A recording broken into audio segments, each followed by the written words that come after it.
Hello and welcome to the Geek Battle Gaming YouTube channel. Today we're going to be talking about this. This is the Retron 5. It allows you to plug in Game Boy, Game Boy Color, Game Boy Advance cartridges in the front here, and then Famicom, NES, Super Nintendo, and Genesis and Mega Drive cartridges, and so much more with that cart slot, with this adapter, and so you can play so many different games. You can even plug in original controller ports. So without further ado, let's get on with it. Bosh!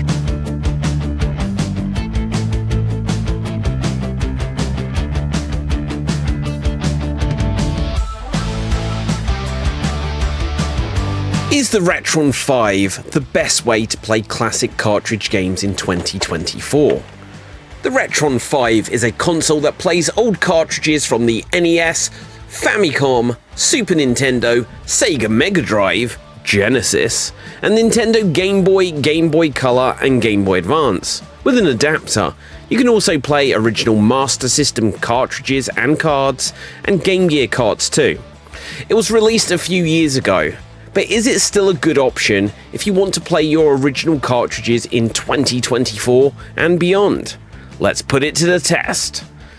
So, if you want to play old video games, there are a lot of ways you can do it these days.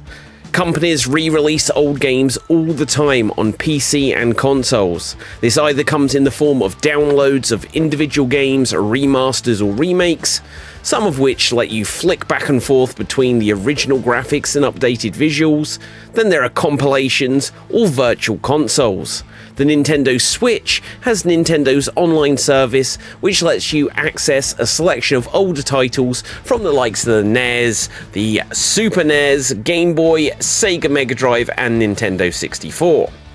But, as is the case with all of these options, the companies will charge you if you want to play these games. Look, that's understandable, that's how business works. But many players will still have copies of their favourite games on their shelves or in their lofts or cupboards, and you may want to crack them out once in a while just for another spin of Mario Kart or Sonic the Hedgehog. The Retron 5 was something of a revolutionary idea when I first discovered it a few years ago. The plus side of the console was obvious to me. It would allow me to connect the machine to a modern HD TV and get an image that didn't look awful, which is what happens when you connect something like a Super Nintendo to an HD TV. That was a big plus, but the bigger plus was the promise that I could get one magic box under my TV that would accept cartridges from the NES, SNES, Mega Drive and Game Boy all in one device. Think how much space that would save. Now, for some retro collectors, they might want to boast that they have every console under the sun under their TV. But for some people, just one console that you can plug any cartridge into has a real appeal.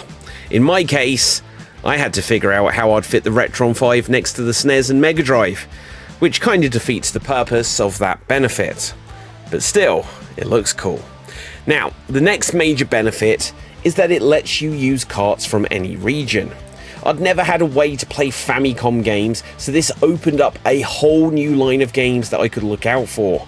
My next trip to Super Potato in Japan would be all the more exciting.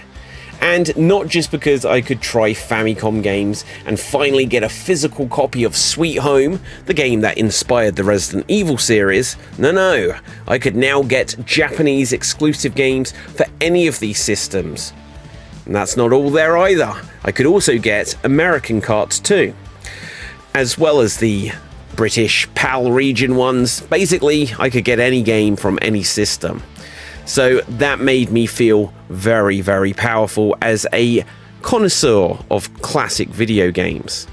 Now, there are a lot of cool possibilities with a device like the Retron 5, and the fun does not end there. The system also allows you to use save states, which, to do so with your original cartridges, feels like you suddenly discovered that all-important superpower.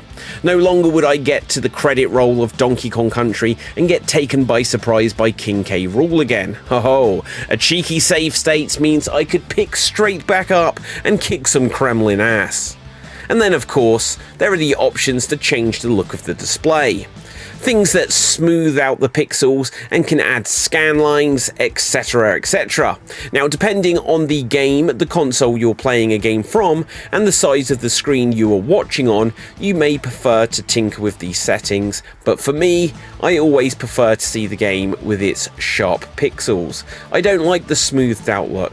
I've also never really liked the look of scan lines, and to me it doesn't look like what old CRTVs looked like. Not as I remember them anyway. Oh, and the last major thing I've not mentioned about the Retron 5 is that as well as letting you use your original cartridges, you can also use your original controllers from the Super Nintendo, Sega Mega Drive and the NES. The Retron 5 does come with its own wireless controller, and there are some pluses and minuses to that, but we'll get into that shortly. So for now, we have covered everything it does. Let's cover the good and the bad of the Retron 5. Firstly is game compatibility. For the best bet at most compatibility, make sure you've updated your console. I've had my console for a couple of years, but hadn't bothered to update it. Now, I recently got the adapter to play Master System and Game Gear games on it, and I was very confused to find that it didn't seem to work at all.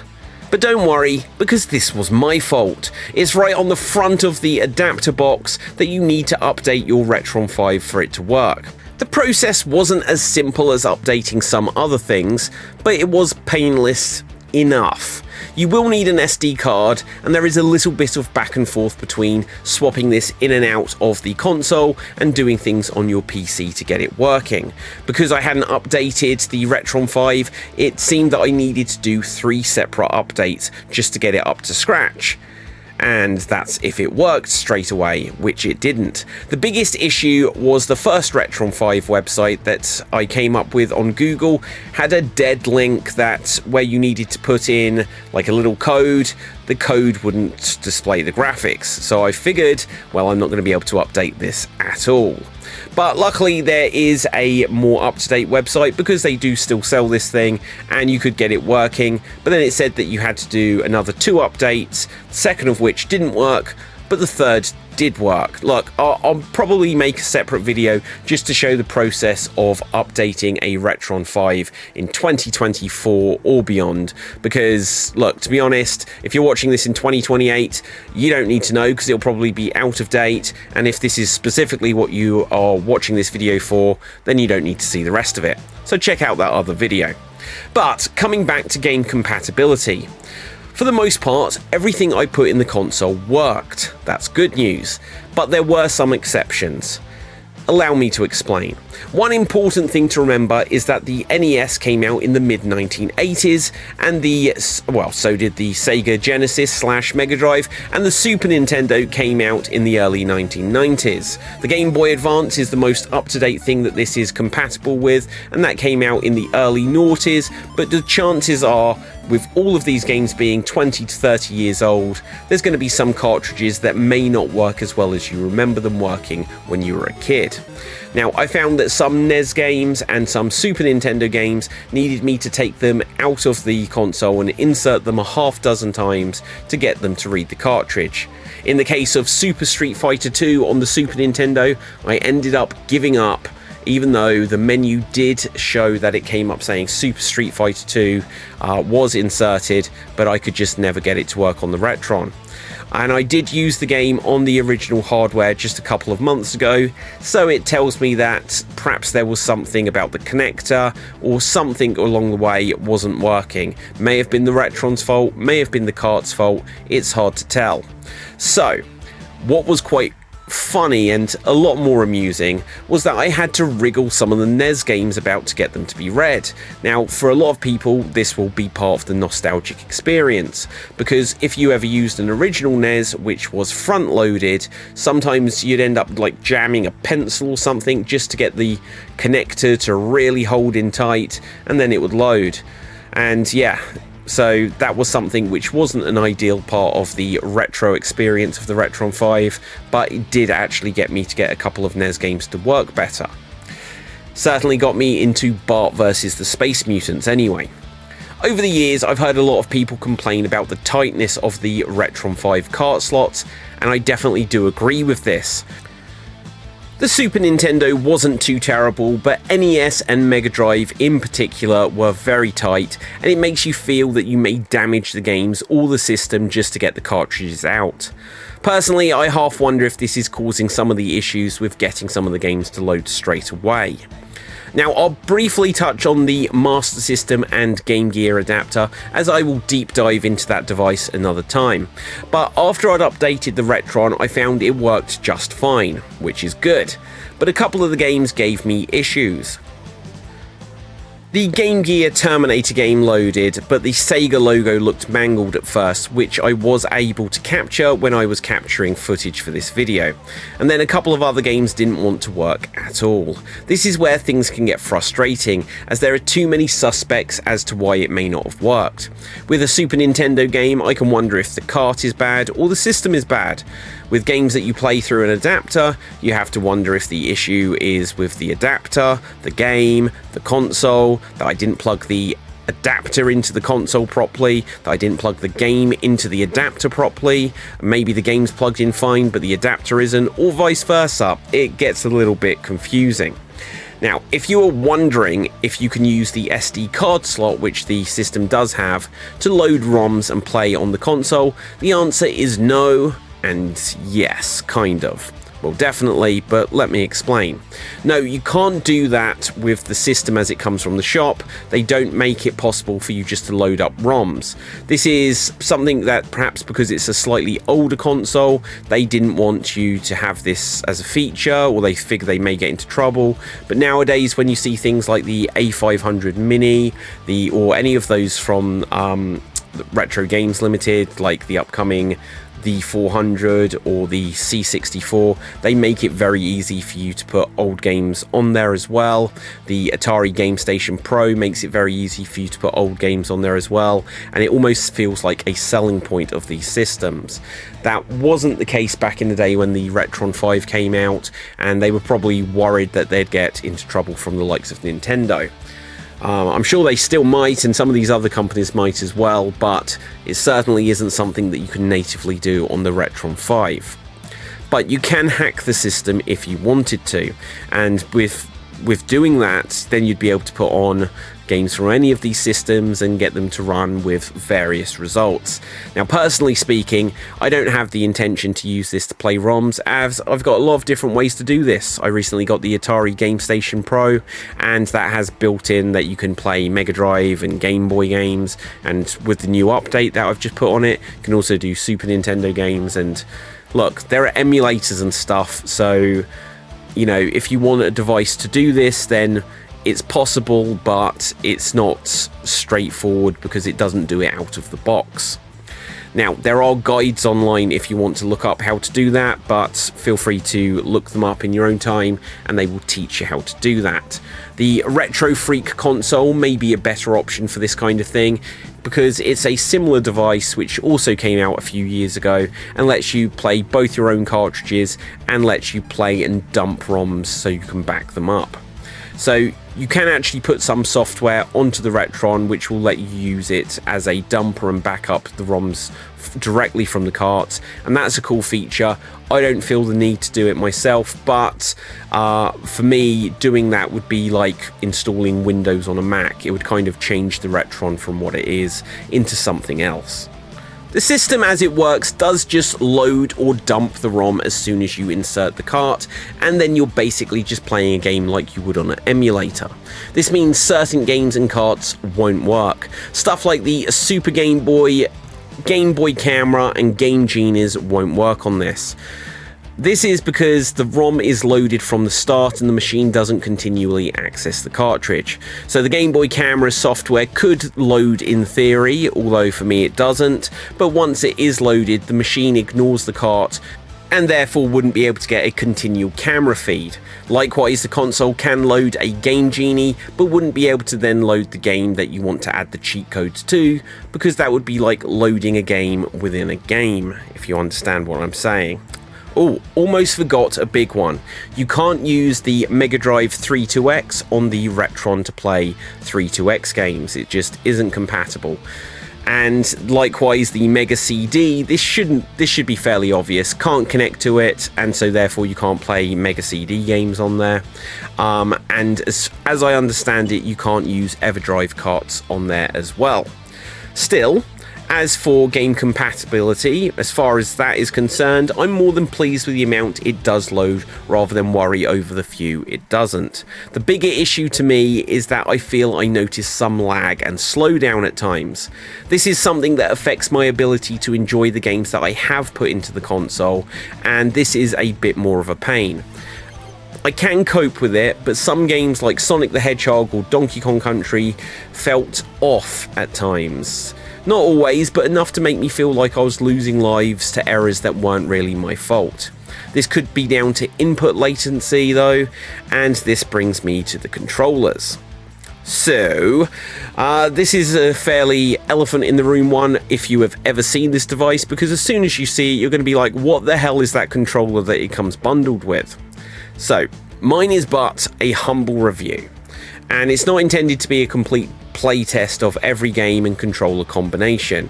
At times I did test games with the original Super Nintendo, Mega Drive or NES controllers, and from when I played those, yeah, I noticed they all worked great. But the console also does come with that wireless controller, which is something of a monstrosity. I think they were going for one controller to be useful for every system, and that approach just means it's horrible for every system.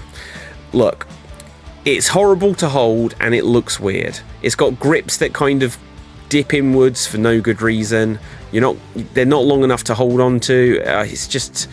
It's a mistake. The one good thing it does have is a home button, which is useful to access the menu for save states and settings, which otherwise you have to press button combinations as shortcuts. Otherwise, I imagine you'll want to stick with the original controllers. So, crack out your Super Nintendo or Mega Drive controllers from the past, or get new modern clones with the original connections, and they'll work just fine. Look, it's nice that the monstrosity controller has 6 buttons for a Mega Drive style layout, but it's oddly labelled with 4 direction symbols, and then in the middle there is a plus and minus, so it's almost like the C buttons from the N64 if they were as big as the A and B buttons, but so like the directions start in the middle of the layout, and then plus and minus aren't start and select. It's just weird.